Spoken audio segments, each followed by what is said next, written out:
في الوقت ده بجد احنا مش هنحس ان نفسيتنا تعبت، مش هنحس ان الامراض النفسيه قربت مننا. انا عايزه اقول لكم على حاجه، من اول العلاجات اللي بجد بجد مهمه واحنا بننساها العلاج الروحي.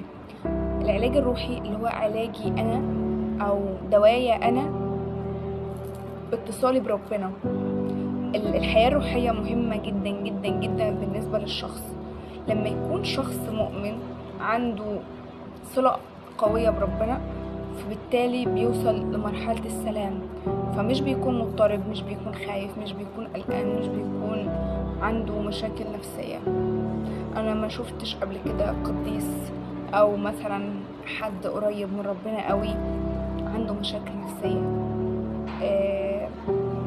ما ظنش بينهار وبيضعف طبيعي، بس ما تصابش بالمشاكل النفسية المهينة اللي احنا بنشوفها.